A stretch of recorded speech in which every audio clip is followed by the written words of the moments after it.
Okay, it's Friday, April 5th, at 4:31 p.m. and this is the Ogdensburg Bridge and Port Authority Finance Committee meeting. And we'll start with item 1, business items, and the February financials, and we'll have Jen review those for us today.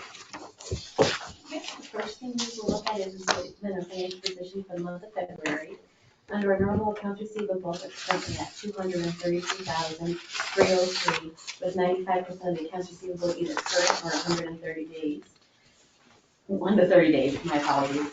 Our accounts receivable AES is comprised of 1 month of our US DOT reimbursement, plus the balance of what the current airline owes the authority.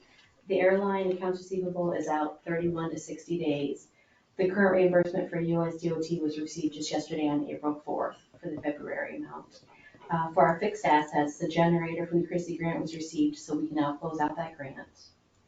Our regular accounts payable is at $842,689, while our AES is at $309,244. This invoice for the AES is for January to the date in February.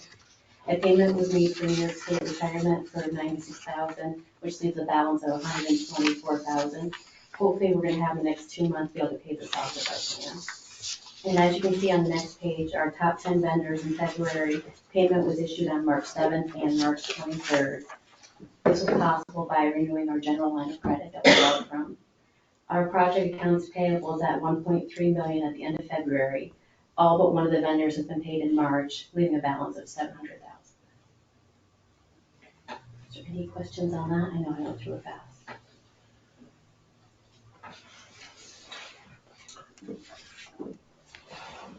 Just the concern of the rising payables in general. Yes. Which is not really anything we haven't predicted, so. No, not, yeah, and In our cash flow crunch. I would say the only positive is it came later than we expected, so.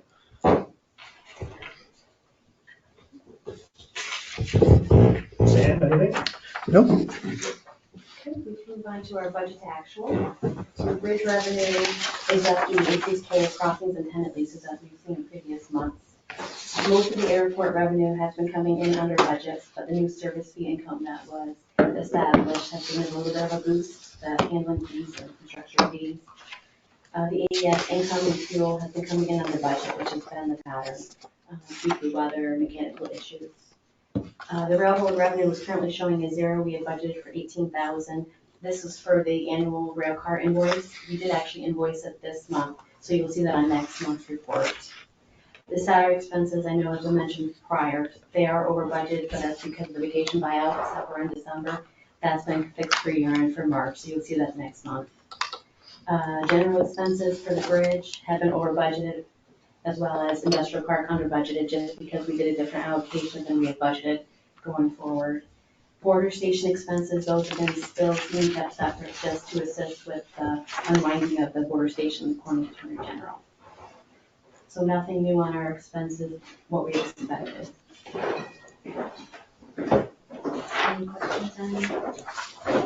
This is the February budget, the actual Yes. revenue at the port, year to date, basically, up 500,000. Is that mostly because of additional salt we received?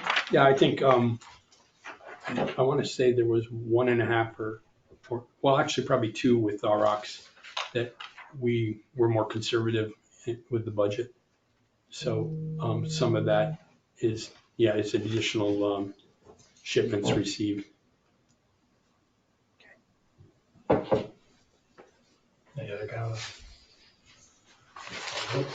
Good. The cash flow for February, pretty much as we expected.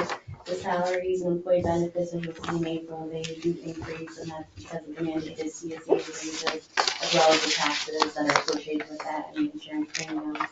And as we've seen before now, with the OBPA grant portion of capital expenses, they're rising due to the airport revitalization project. There is a time lapse. They do not follow consecutive months. Usually it's about a month later that we'll see the reimbursement just for some services, which is about 45 days. But everything is pretty much as we had expected going on.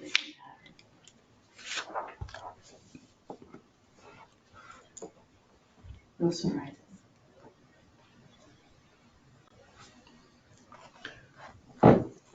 Any questions? So when we developed, April 23 to March 24, didn't we estimate the deficit to be around 3.1? Yes. And what do we We're- anticipate? I know we're at 11, 12 months. With 1 month still to go, I think Patty and I were saying somewhere between 2.5 and 2.6. And there's a number of things, and I can't remember them all, but I know one of them is just, there was capital expenditures that were put off. And then there was some others that were kind of helpful. And I can't remember. We kind of talked about that 2 days ago, kind of to your question there. Because I said, where are we going to end up on that? But roughly 550 below. That's just our guess right now. We'll see when everything comes together with, what did we figure, the third week of April, we'll kind of have everything closed out. Yes, and the auditors should come in the first week of May. Yeah. So we'll have finer numbers hopefully by the end of May, beginning of June. Is that mostly due to payments we've put off? Or have we actually done It's- better than we anticipated? I want to, Or is it a combination? I think it's a combination because I kind of thought it was everything that we put off. And I think that is a great part, but there were some other things that Patty pointed out that were helpful to us. Well, for example, the transformers down at the port, we had nothing in there for that, but then also we did have some assumption of a little more business wind-wise than we otherwise got.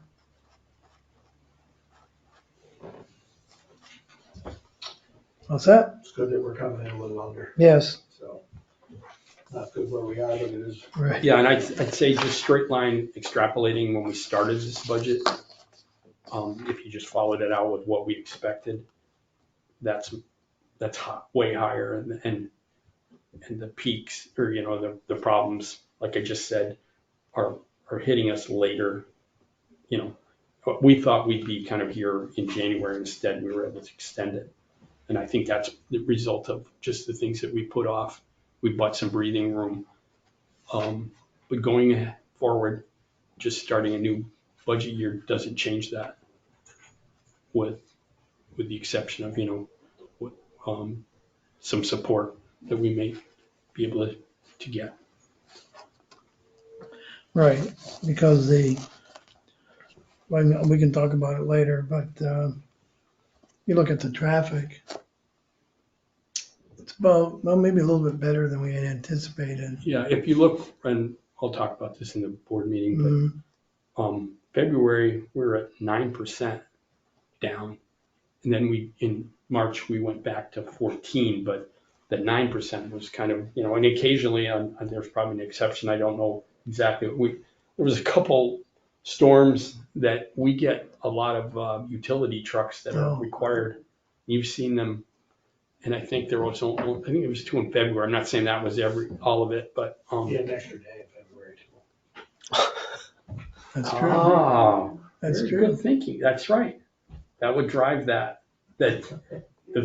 going back, maybe 2019 wasn't a leap year. Wow. Yeah. And then, but Amazing what happens on that. but still, we're roughly at 14%, which is still a trend toward the good side. I mean, I'm not gonna say we're trending back since we got an extra day in February. So, thanks, Dave. You stopped me before I looked like an idiot.